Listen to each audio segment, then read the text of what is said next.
When I was younger, around 92, August,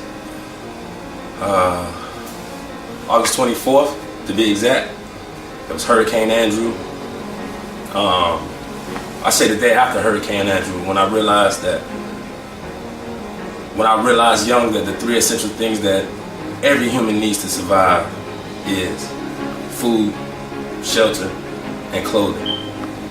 You can go oh so long without clothing. You can go a long time without shelter, believe it or not. But you can't go as long without food. Since I had a real true passion for cooking at a young age, it was easy for me to transition. When I finished school, I knew exactly what I wanted to do. I knew this is what I wanted to do. I took the route as going to, because back then I didn't know any culinary colleges or culinary schools. The only other alternative I knew was to go to Job Corps, and that's what I did. I went to Job Corps in Pine Knot, Kentucky. I took up culinary arts there. I had the chance to travel to San Francisco for advanced training. I turned it down. I had another opportunity to go to Johnson & Wales. I took that opportunity to go to Johnson & Wales, but things happened in my life to where I had to fall back from that. My son was born, so I had to seek other alternatives. But I knew this is what I wanted to do, so I jumped straight into a kitchen. I think my first kitchen job was, I was a server assistant at Hops. It's a burger joint, a brewery. And I was a server assistant there, and it clicked like a light switch. I knew I didn't want to be in the front of the house. I knew I was drawn to the back of the house. My next job was at Applebee's. I opened up that one, and it took off from there. Worked my way up in that chain, become an expert trainer. Had the opportunity to travel the world with that company, open up Applebee's all over. But that wasn't what I wanted to do. I still was searching for what I wanted to do. So I went around from restaurant to restaurant, corporate chain to corporate chain, mom and pop restaurants, to whoever would give me a shot in the kitchen. And I met this chef by the name of Eduardo Bruno. He's the one who really influenced me to go back to school, and take the craft serious. I never looked at cooking that could be a financial freedom. I looked at cooking as a financial stress reliever for me. That was my chi, should I say, when tickets are flying and orders are coming in, people are screaming, I'm at peace. I'm calm. I'm not worried about what's going on outside of work. I'm worried about executing this food, and that's why I think I have a real passion for cooking. So it started at a young age, to sum it up. I like that word, blossom, and that's pretty much what it boils down to. It comes to a point to where it's just like a storm. You get all the signs that the storm is coming. The wind starts to pick up, starts to rain, it starts to get a little harder.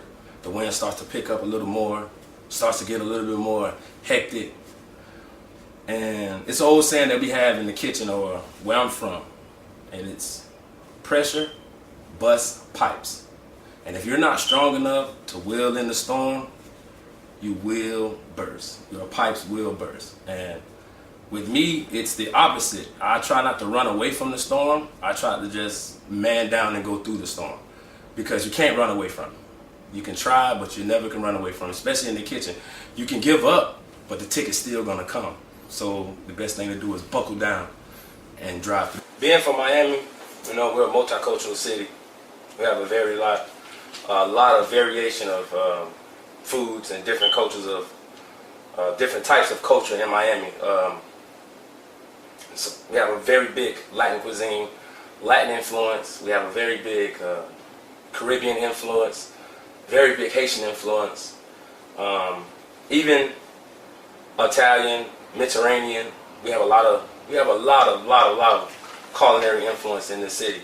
So being that I was born and raised here, I had a chance to taste all these different foods. My neighbors are Hispanic, so I've tasted Latin food. I know what plantains taste like. I know what beans and rice taste like. I mean, their version. I mean, I tasted a lot. My girlfriend for a long time, she's Haitian, so I tasted Haitian food. I tasted griot. I know what good pickles tastes like. And for me, it's just, I love that we have that option. I couldn't imagine staying at a place where there's only one type of food. It was only Southern cuisine, or it was only Latin food. I can just imagine the people that stay in those type of places are very bored with the food that they eat. And to me, it's feel like I'm drawn either way. I mean, one day I can get up and go get some jerk chicken. The next day I can lay down for some, beans and rice and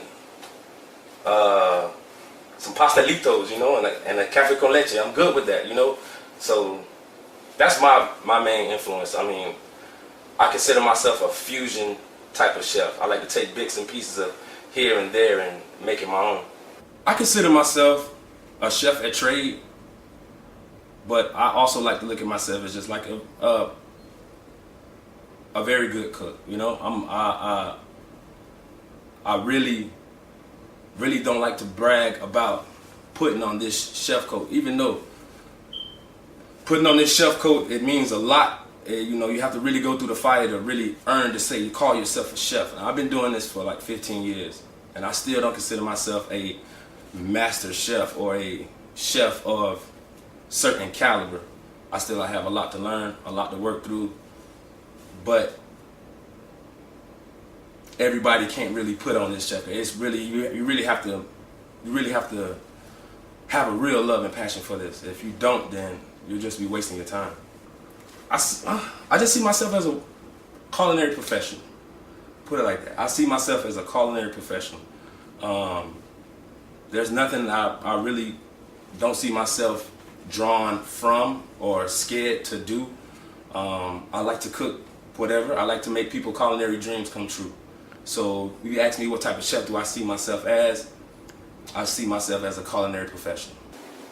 So my dream is to have a food truck, successful food truck that is. The concept behind my food truck is to really bring light to Miami street food. And some people will say, well, what is Miami street food? To me, Miami street food is every culture that comes to settle in Miami's type of food. Like with Jamaicans, it would be a Jamaican patty. With Cubans, it'll be a Cuban sandwich. With Haitians, it may be griot, With me, I want to take my twist and how I like to eat and put my little twist on these items and come up with a true Miami street food with a fusion of all the cultures into one dish or into separate, different dishes. That's my dream, that's my focus. That's really where my drive behind everything that I do is really based on that right there. And I really think I can make a really good name for myself as being a culinary professional with that.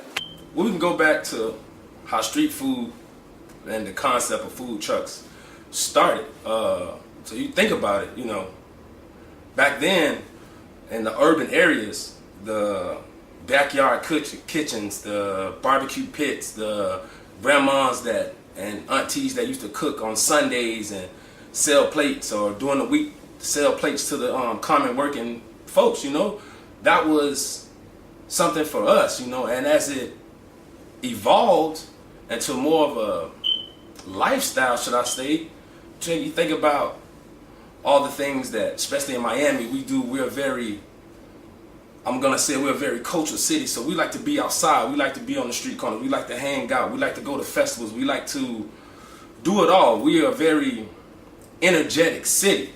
So the food comes into play. Some people don't like to go home and want to sit down and have a full course meal. They want to get it and go, but they still want that hominess. They still want that comfortness. They're saying, what I'm eating right now is not a bag of chips. It's not a soda. It's not a honey bun. It's really some good food that I'm used to and I can really enjoy.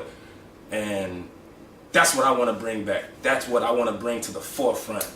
Being from Miami, I want to bring that cultural awareness through food. You get what I'm saying? If I can bring, it may sound cliche, but if I can bring people together through food, then I think I did my job as a human being. Just being on earth, just being a child of God. I think I did what He planned me to do. Some of my major influence, other than, you know, the norm, would be like my mom, other people in my family, my uncles. Everybody in my family cooks, so it wasn't strange for a man to be in the kitchen in my family. But outside of that, you know, your basic, not say basic, but most of your celebrity chefs, I followed Emerald. I remember when he first came out on TV, I followed this man.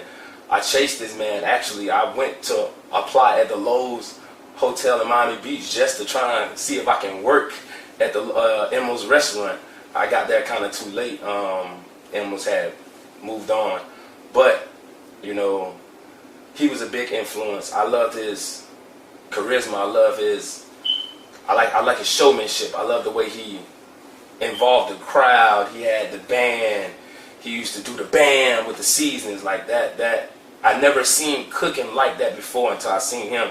Like, I was never entertained by cooking. It was just more like, oh, I'm gonna try this. But watching his shows really like made me think like, man, this is something that I could see myself doing this, like behind the camera, you know, making people laugh, you know, people enjoying my food. And besides him, Bobby Flay, I followed Bobby Flay when he used to have this show, when him and I forgot the other chef name, I'm so sorry, but they used to compete. Bobby Flay used to do more of a city grilling, and his co-host used to do more of a country grilling, and I used to love the grilling. Watching those guys go back and forth between traditional cooking and modern barbecuing, it was the greatest contrast to watch those two go at it. The Iron Chef shows, I love all the Iron Chefs. Chef Morimoto, had the chance to work for his company. I had the chance to meet him, have an autograph chef book around here somewhere from him. So mainly the celebrity chefs, but not too many of them. I met a couple of them, I didn't like them. Like I say, Aaron Sanchez was an awesome guy to me. He was very good. I had a chance to speak with him. Tyler Florence, I had a chance to really chat down with these guys, and they really gave me the nudge to tell me, you know, if you really like what you do and you have a love for it, you know, jump out there. That's how they did it, and that's how I'm doing it, you know. I took the chance. I'm jumping. I'm not flying yet, but I'm gliding. I'm trying to get there to create, well, it depends on the restaurant. Like working at fine dining restaurants and hotels and resorts, they give you some freedom because those places are more high-end than your traditional sit-down, casual dining restaurants. I mean, well, we can say the difference between a corporate restaurant and a resort is a corporate restaurant has set menu, and they go every quarterly and they change the menu due to seasons. But all of the restaurants in that corporation cook the same exact item, which being in a hotel or resort working with a chef that doesn't have that corporation over his head to give him the free will to say, hey, listen, I'm going to create this dish and I'm going to have specials every day. That trickles down to the line cooks and the position to say, okay, if I'm a saute cook and the chef wants a new pasta dish today, hey, it gives me the freedom to say, okay, let me go in the pantry, let me go in the freezer, let me go in the reach in, let me find out what I can get, what kind of ingredients I can do, and whip up a special. And in a decent amount of time. Being in those situations, you don't have time to go to, well, let me go Google, let me go sit down on the computer and let me look up a recipe and say, okay, let me do this today. No, you have to be on the fly. You have to really know what you're doing, you know. And I mean, it's not for everybody. I'm gonna keep I'm gonna keep re-saying that, but if you don't really have a passion for this, I mean, really, don't waste your time. Don't waste your money on going to culinary school.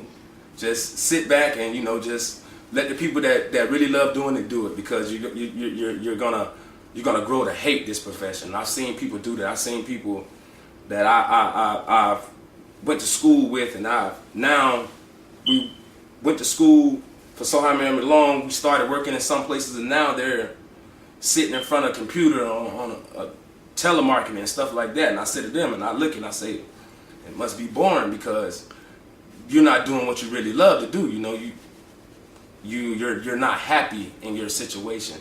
People say, what's freedom and what's happiness? What's the pursuit to happiness? I feel the pursuit to happiness, or happiness, is doing something that you really love, because it's never work.